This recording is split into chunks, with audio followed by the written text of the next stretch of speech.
It's good to see everybody. And I'll be signing autographs after. You're welcome. Well, my name's Theo. I'm a freshman here at Stevens Point, and here's my story. I grew up in a Christian church, and I accepted Jesus into my heart in elementary school. I was very blessed with a wonderful family and a stable financial situation. As I grew up, I would see all these successful, happy Christians who seemed to have their life all together, so that's what I thought. I had to play that part. I was very popular in middle school, and I felt like I had to put on a positive front, and that happiness was the only emotion that I was allowed to share. My own life seemed to be so easy compared to others that I didn't feel like I should talk about my own problems. Or if I did share, I would be one-upped in a sense and reminded of all the things that I did have. With that kind of mindset, I never told anyone about my own feelings. I was only happy for others and listened to other people's problems. Then I gave myself a duty as always being happy and putting on a persona of someone who didn't have any issues and appeared to be perfect. Later in middle school, I was afraid to share my struggles with others because I didn't want them to think that I had any flaws. I also didn't want to tarnish my reputation by showing people that I could be anything other than happy. When I went home, I was totally dead at the end of the school day. I would go home and be completely out of energy. I am not one to do anything but just lay around. I would take out my anger on my little brother and then recharge for the next day of school and prepare to put on a show for my friends again. Living a double life, I fell into pornography and masturbation near the end of middle school.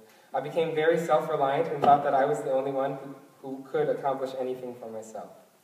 I could pretend to be someone I wasn't all by myself. I could make my own future what I wanted it to be all by myself. And I could beat this pornography addiction all by myself. I was fed up with my addiction and wanted to stop, but I wasn't willing to tell anyone what I was struggling. So I continued to fight without anybody's help. This continued through high school and into the first 2 months of college.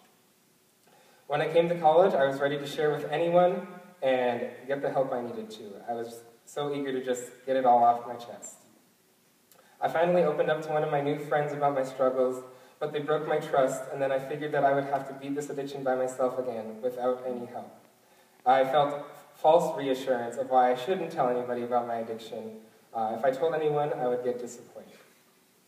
Thankfully, after my discipler, who has a strong foundation in Christ, asked me if I struggled with sexual purity, I spilled my whole story to him and asked him for help. He introduced a way out. Immediately, things started shaping up, and my discipler had given me something. He's given me hope, and I had been set free of my sin. I want to make something clear. I'm not up here because my life is perfect now. I'm up here because I've experienced Jesus Christ, and he has changed my life. The Holy Spirit has transformed me, and I'm here to share that with you. By no means is my life perfect now, and it will never be, and that's something that I had to come to terms with. I will always be striving for more in Jesus Christ, and it is always going to be a constant battle to fight against temptation in any form. But I have a God who will renew my strength, so I am strong enough to say no. God has put people in my life to meet me in my darkness and walk beside me in my darkness and bring me back to the light. God showed me that we need to have a Christian community for a reason. Our Christ-following community is put into our lives so that we may be lifted up in our time of need. With that in mind, I have a verse for you guys. Ecclesiastes 4, 9 through 10. Two are better than one, because they have a better return for their labor. For if they fall, one will lift up his fellow. But woe to him who is alone when he falls, and has no one to lift him up. Thanks for listening.